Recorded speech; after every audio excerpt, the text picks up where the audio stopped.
قبل اس کے کہ ہم نمبرات کا اعلان کریں، ہم صدر محترم سے مؤدبانہ التماس کرتے ہیں کہ اپنے ملفوظات عالیہ اور اپنی اظہار رائے سے مستفید فرماتے ہوئے اپنی مقبول دعاؤں پر جلسے کا اختتام فرمائیں۔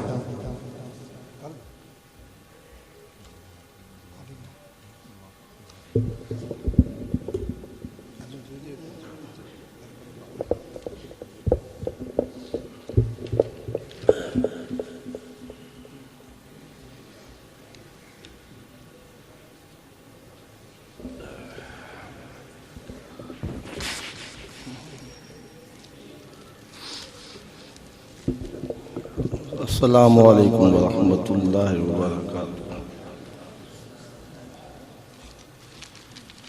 نحمدہ ونصلی علی رسولہ الکریم، اما بعد، قال النبی صلی اللہ علیہ وسلم: خیرکم من تعلم القرآن وعلمہ۔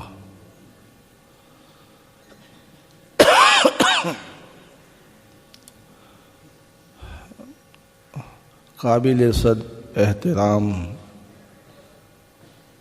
جامعہ کے محتمیم حضرت مولانا اویس صاحب دامت برکاتہم، دیگر حضرات علماء اعظام اور میرے عزیز طلباء،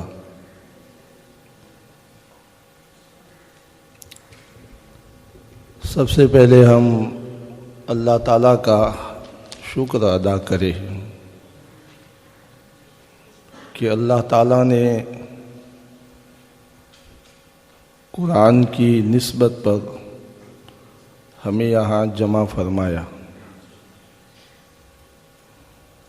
دنیا میں بہت سے لوگ ہیں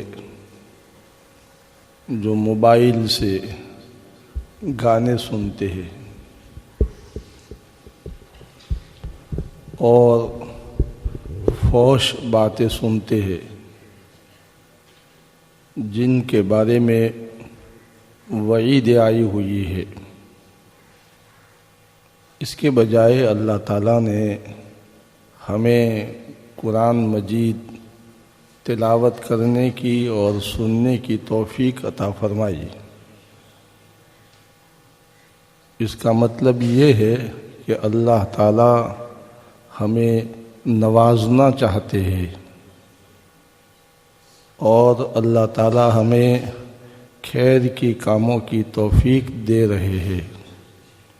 بس اللہ تعالیٰ ہمیں قدر دانی کی توفیق عطا فرمائے۔ میرے عزیز طلباء، جامعہ کی زیارت اور ملاقات کا شرف یہ پہلی مرتبہ حاصل ہو رہا ہے۔ لاک ڈاؤن کے پہلے حضرت محتمیم صاحب کا فون آیا تھا، لیکن لاک ڈاؤن ہو گیا، اور آپ جانتے ہیں کہ لاک ڈاؤن میں سب ڈاؤن ہو گیا۔ سب سے زیادہ اثر تعلیم پر پڑا ہے۔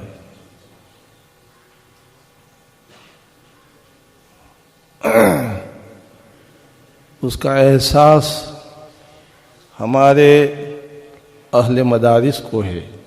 ہم جانتے ہیں کہ لاک ڈاؤن کا اثر سب سے زیادہ دینی اور دنیاوی تعلیم پر پڑا ہے۔ اللہ تعالیٰ ایسے احوال سے ہماری حفاظت فرمائے۔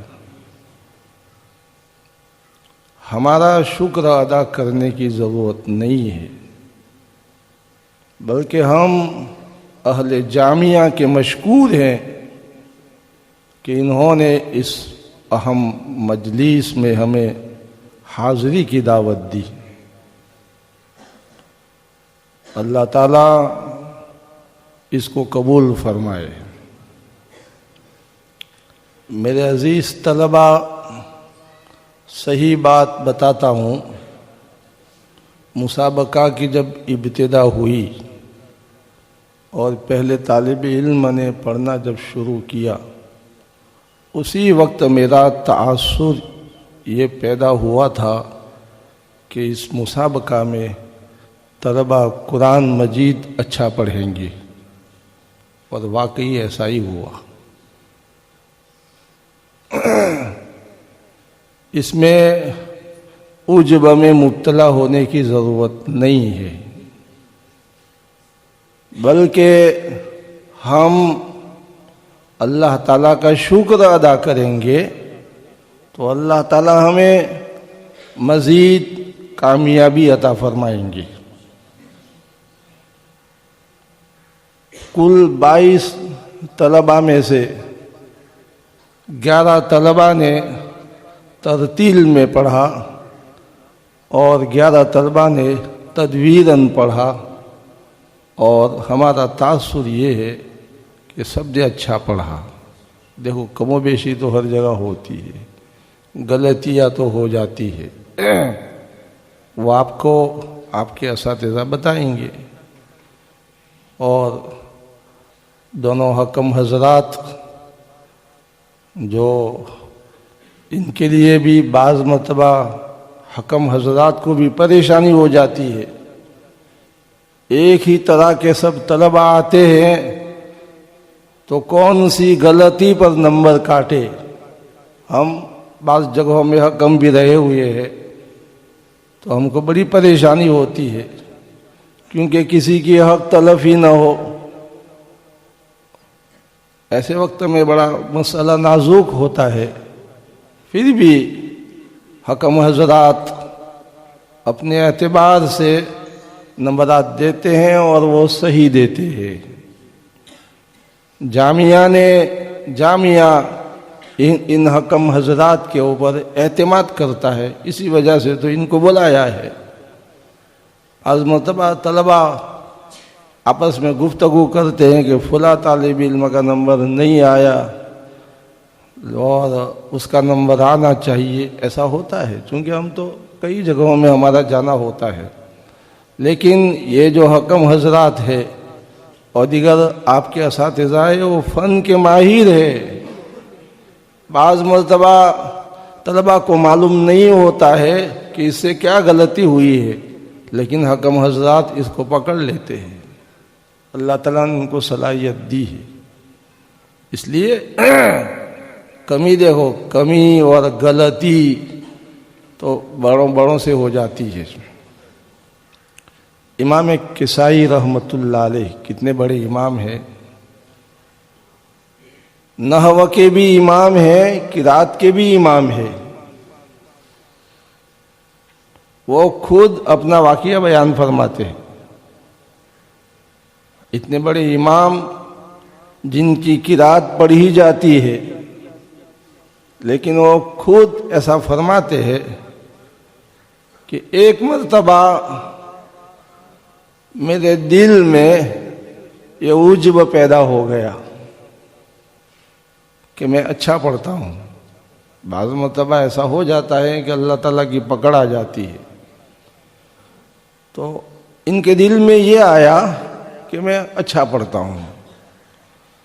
کتابوں میں لکھا ہے کہ خلیفہ ہارون رشید کے ساتھ میں تھے اور نماز پڑھائی، ایسی غلطی ہو گئی کہ بچوں سے بھی غلطی نہیں ہوتی ہے۔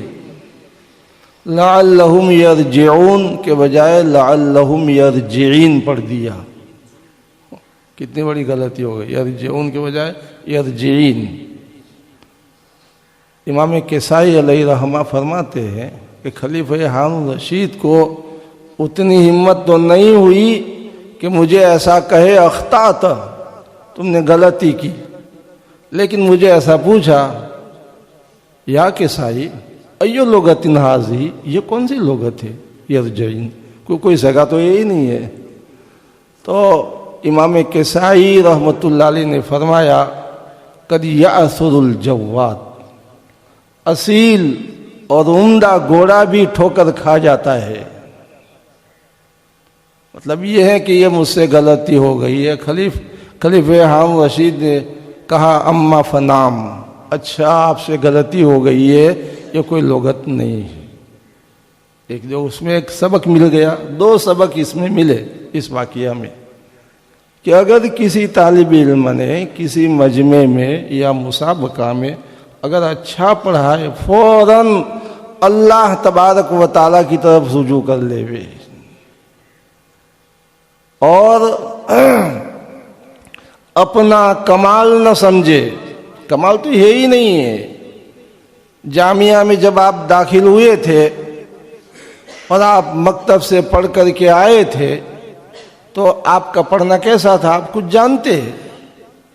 یہ تو اہل انتظام نے اس شعبے کی طرف توجہ دی اور آپ کے اساتذہ نے محنت کی، رہبری کی اور آپ کے حروف ادا کروائے کہ اس طریقے سے حروف ادا ہوتا ہے، اور لہجے کے بارے میں بھی آپ کے اساتذہ نے رہنمائی کی کہ یہ لہجہ کس طریقے سے بنتا ہے، تب جا کر کے آپ اساتذہ کے سامنے اور مجمع کے سامنے آپ نے اچھا قرآن مجید سنایا۔ یہ اللہ تبارک و تعالیٰ کی طرف سے، ہمارا کوئی کمال نہیں ہے۔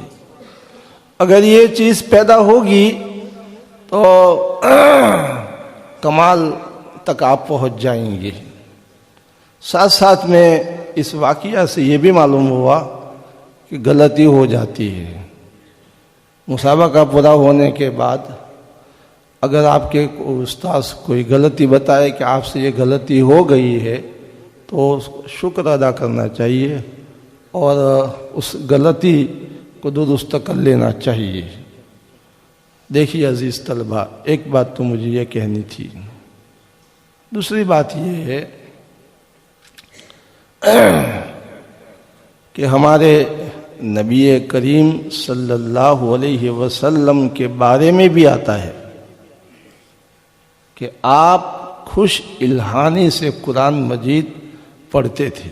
ابو داؤد شریف کی روایت ہے، حضرت ام ہانی رضی اللہ تعالی عنہ جو حضرت علی رضی اللہ تعالیٰ عنہ کی بہن ہے، وہ فرماتی ہے کنت اسمع صوت النبی صلی اللہ علیہ وسلم وانا نائمۃ علی فراشی وهو یقرأ القرآن ویرجع۔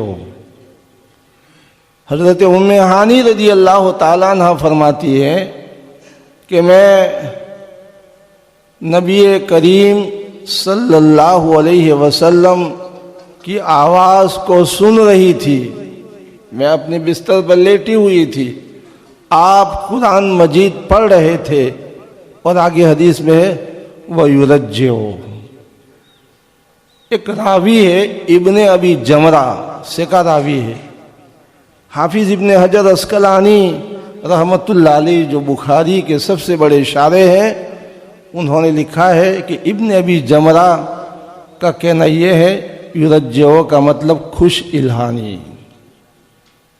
اور خوش الہانی کے ساتھ قرآن مجید اگر پڑھا جاتا ہے تو سننے والے ایسا چاہتے ہیں کہ پڑھتا جائے۔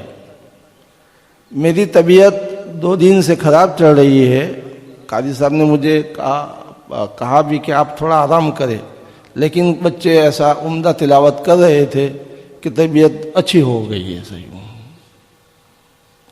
تو قرآن مجید اللہ تعالیٰ کا کلام ہی ایسا ہی، اور تو یہ خوش الہانی کے ساتھ پڑھنا آپ علیہ الصلاۃ والسلام سے ثابت ہے۔ دوسری بات یہ ہے کہ ہمارے نبی کریم صلی اللہ علیہ وسلم نے رہبری کی ہے امت کی، بعض صحابہ کا نام لے کر کے۔ حدیثوں میں آتا ہے، امام ترمذی رحمۃ اللہ علیہ ایک حدیث بیان کرتے ہیں، کیونکہ طلبہ یہاں تو عربی پنجم تک تعلیم ہے، ترمذی جو پڑھے ہوئے ہیں وہ جانتے ہیں کہ امام ترمذی رحمۃ اللہ علیہ کوئی حدیث مختصر لاتے ہیں اور پھر ایسا فرماتے ہیں وفی الحدیث قصۃ طویلۃ، حدیث میں لمبا مضمون ہے۔ پھر شارحین اس مضمون کو بیان کرتے ہیں، میں آپ کو وہ بتاتا ہوں۔ 12 بج گئے ہیں، کوئی زیادہ ٹائم لینے کا نہیں ہے۔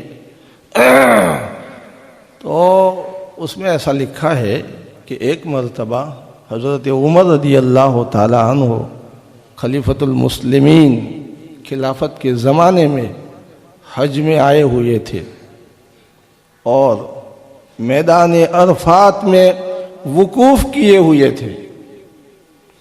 ایک عراق کا رہنے والا، کوفہ کا رہنے والا، کوفہ اور بصرہ کو عراق کا علاقہ کہتے ہیں، وہ آیا اور فاروق اعظم رضی اللہ تعالیٰ عنہ کو شکایت کے انداز میں ایسا کہہ رہا ہے، خلیفۃ المسلمین ہمارے کوفہ میں ایک صاحب ہے جو قرآن مجید زبانی لکھواتے ہیں۔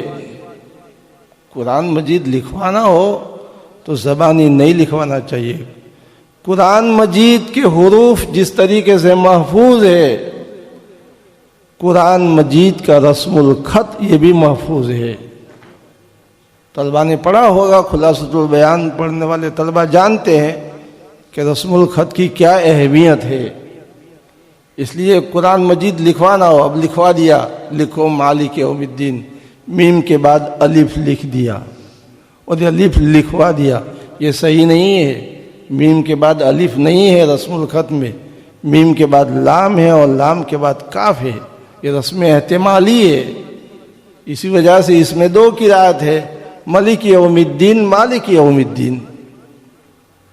تو فاروق اعظم رضی اللہ تعالیٰ عنہ کو جب یہ بات کہی کہ ہمارے کوفہ میں ایک صاحب ہے جو قرآن مجید زبانی لکھواتے، فوراً درے پر ہاتھ پہنچ گیا کہ کون ہے ایسا جو قرآن مجید کو زبانی لکھواتا ہے، ایسا کون ہے؟ ان صاحب نے جب یہ کہا کہ حضرت عبداللہ ابن مسعود رضی اللہ تعالیٰ عنہ، جب یہ نام سنا فوراً کوڑے پر سے ہاتھ اٹھ گیا۔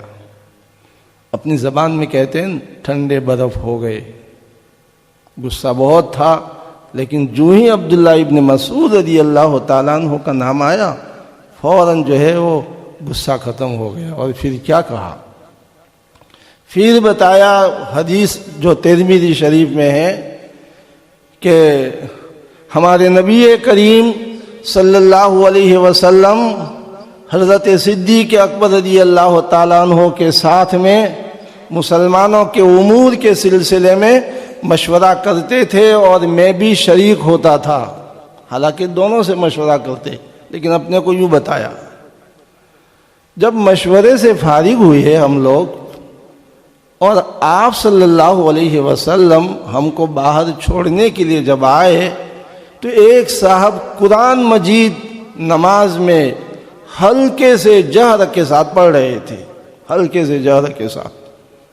آپ نے سنا اور یوں فرمایا کہ اگر کوئی یہ چاہے کہ قرآن مجید جیسا نازل ہوا ہے ویسا پڑھے، جیسا کہ وہ حدیث ہے ان اللہ یحب ان یقرأ القرآن کما انزل، صححہ ابن خزیمہ، ابن خزیمہ نے اس حدیث کو صحیح بتایا ہے۔ تو فرمایا کہ اگر کوئی یہ چاہے، یہ ہمارے نبی کریم صلی اللہ علیہ وسلم کے الفاظ مبارک ہے جس کا میں ترجمہ کر رہا ہوں، کہ قرآن مجید جیسا نازل ہوا ہے ویسا پڑھے، ایسا کوئی چاہے تر و تازہ، تو ابن ام عبد یعنی عبداللہ ابن مسعود رضی اللہ تعالی عنہ کے مانند پڑھے۔ آپ نے رہبری کی ایسا قرآن مجید پڑھنے کا۔ اب آپ کہیں گے کہ ایسا قرآن مجید تو عبداللہ ابن مسعود نے پڑھا، ہم کو کیسے پتہ چلا؟ کابرن ان کابرن نقل ہوتا ہوا چلا رہا ہے۔ ہم جو مد کرتے ہیں، گنہ کرتے ہیں، اکفا کرتے ہیں، مد اصلی میں ایک الف، یہ سب کابرن ان کابرن تواتر کے ساتھ ثابت ہے، اور قواعد تو بعد میں لکھے گئے ہیں۔ صاحب خلاصۃ البیان نے فرمایا لأن النکات بعد الوقوع، قواعد تو بعد میں ہے، اصول تو بعد میں بنائے گئے، تو فاروق اعظم رضی اللہ تعالیٰ عنہ نے ہاتھ کوڑے پر سے لے لیا اور کیا کہا؟ اس آدمی کو حق ہے، عبداللہ ابن مسعود کو حق ہے کہ قرآن مجید زبانی لکھوائے۔ تو دیکھیے ہمارے نبی کریم صلی اللہ علیہ وسلم نے رہبری بھی فرمائی ہے۔ ایک مرتبہ حضرت عائشہ صدیقہ رضی اللہ تعالی عنہ گھر پر تاخیر سے پہنچی، تو آپ نے وجہ پوچھی کہ کیوں تاخیر سے آنا ہوا؟ کہا کہ آپ کے ایک صحابی اتنا عمدہ قرآن مجید پڑھ رہے تھے تو میں سننے کے لیے کھڑے ہو گئی تھی۔ تو آپ علیہ الصلاۃ والسلام، روایتوں میں آتا ہے، ابن ماجہ میں ہے کہ آپ علیہ الصلاۃ والسلام کھڑے ہوئے اور حضرت عائشہ رضی اللہ تعالیٰ عنہ کے ساتھ تشریف لے گئے اور پھر ان صحابی کا قرآن مجید سنا۔ اس کے بعد سنتے رہے آپ اور فرمایا ھذا سالم مولا ابی حذیفہ الحمدللہ الذی جعل فی امتی مثل ھذا، کہ یہ پڑھنے والے سالم مولا ابی حذیفہ ہے۔ حضرت ابو حذیفہ رضی اللہ تعالیٰ عنہ کی اہلیہ سبیتہ بنت یعار رضی اللہ تعالیٰ عنہ کے آزاد کردہ غلام ہیں۔ جب مہاجرین ہجرت کر کے وہاں مدینہ پہنچے، بخاری شریف میں ہے، ان کو نماز پڑھاتے تھے۔ یہ سالم مولا بھی ایک غلام ہے، نماز پڑھا رہے ہیں، تو کہا یہ سالم مولا ابی حذیفہ ہے۔ پھر آپ نے تعریف کی، تمام تعریف اللہ تعالیٰ کے لیے ہے جس اللہ تعالیٰ نے ان جیسے میری امت میں پیدا کیے۔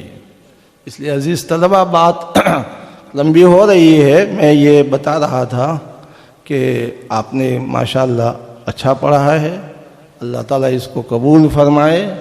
خوش الحانی کے ساتھ پڑھنے کے بارے میں احادیث میں آتا ہے، اور بھی حدیثیں ہیں، اور نبی کریم صلی اللہ علیہ وسلم کی طرف سے رہبری ملی ہے، تو ہمیں ویسا قرآن مجید جیسا نازل ہوا ہے ویسا پڑھنا چاہیے۔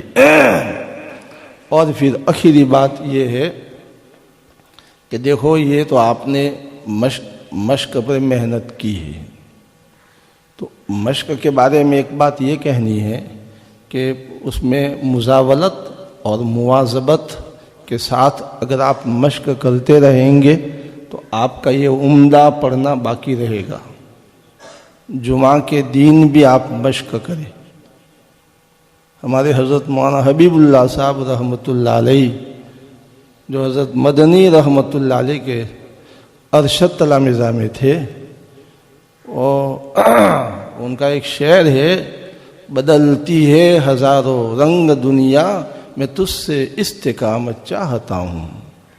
استقامت کے ساتھ، پابندی کے ساتھ آپ اگر مشق کریں گے استاذ کی رہبری میں تو آپ آگے بڑھتے جائیں گے۔ پھر امتیاز کرنے والا امتیاز کر نہیں پائے گا کہ یہ ہمارا انڈیا کا طالب علم پڑھ رہا ہے یا مصر کا، امتیاز نہیں ہو پائے گا، لیکن محنت کرنی پڑے گی۔ یہ تو ضمناً بات تھی۔ تو میں یہ کہہ رہا تھا کہ یہ تو مشق پر آپ نے محنت کی، لیکن آپ کو یہ فن تجوید، اگر فن قرات پڑھتے ہیں، قرات سبع، عشر صغیر، عشر کبیر کو فن قرات کہتے ہیں، اگر آپ پڑھتے ہیں یا آئندہ پڑھیں گے تو اس میں خوب محنت کریں۔ جس کا ذوق قرات کی طرف زیادہ ہے، تجوید کی طرف زیادہ ہے، تو اس میں تھوڑی زیادہ محنت کرے۔ ہم ایسا نہیں کہتے ہیں کہ بقیہ کتابوں کی طرف سے توجہ ہٹا لے، نہیں، بقیہ کتابوں کا حق بھی ادا کرنا ہے تاکہ ان کتابوں کے پڑھانے والوں کو کوئی اعتراض اور اشکال نہ ہو۔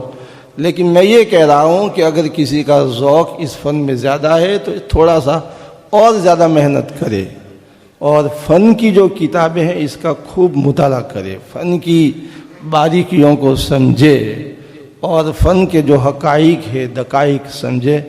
انشاءاللہ آپ مطالعہ کرتے رہیں گے تو مشق کے ساتھ ساتھ فن پر بھی آپ کی گرفت ہوگی۔ اللہ تعالیٰ ان باتوں کو قبول فرمائے، اور جو خیر وجود میں آئی ہے اللہ تعالیٰ ہم سب کا حصہ نصیب فرمائے، اور ہمارے ان عزیز طلباء کو، جتنے بھی طلباء ہے جنہوں نے مسابقہ میں حصہ لیا ہے نہیں لیا ہے، ان کو اللہ تعالی ہم سب کو قرآن سے وابستہ فرمائے۔ مسابقہ کا مقصد یہی ہوتا ہے کہ ترغیب، تاکہ دوسرے طلباء جو ہے وہ بھی اپنے محنت کرے۔ اچھا بعض طلباء ایسا کہتے ہیں ہماری آواز اچھی نہیں ہے، یہ بھی ابو داؤد شریف میں ہے۔ عبد الجبار ابن الورد ایک راوی ہے، انہوں نے ابن ابی ملیکہ کو پوچھا کہ کسی کی آواز اچھی نہ ہو تو کیا فرمایا؟ یحسنہ مستطاع، طاقت کے مطابق اپنی آواز کو اچھی کرے، اچھی ہو جائے گی۔ بہت اچھی نہیں ہوگی تو اچھی تو ہوگی نا، کافی ہے، ایک استحباب کے اوپر عمل ہو جائے گا۔ امام نووی رحمۃ اللہ علیہ جو مسلم شریف کے شارح ہے، انہوں نے لکھا ہے کہ خوش الہانی کے ساتھ پڑھنا جو ہے وہ مستحب ہے، اور اس کے اوپر اجماع ہے۔ اللہ تعالیٰ ان باتوں کو قبول فرمائے، اور آپ لوگ اطمینان کے ساتھ، سنجیدگی کے ساتھ بیٹھے، یہ بڑی بات ہے۔ ہمارے اساتذہ، دوسرے آئے ہوئے مہمان وہ بھی جم کر کے بیٹھے ہیں، اللہ تعالیٰ ان ساری چیزوں کو قبول فرمائے۔ اس پر میں آخر میں پھر میں دوبارہ اہل جامعہ کا شکر ادا کرتا ہوں کہ انہوں نے ہم کو دعوت دی اور ہم نے دعوت کو قبول کیا، ہمارا یہاں پر پہنچنا ہوا۔ وآخر دعوانا ان الحمد للہ رب العالمین۔ جزاکم اللہ واحسن الجزاء۔ بڑی قیمتی باتیں ارشاد فرمائے، اللہ تعالی ہم سب کو اس پر عمل کرنے کی توفیق عطا فرمائے۔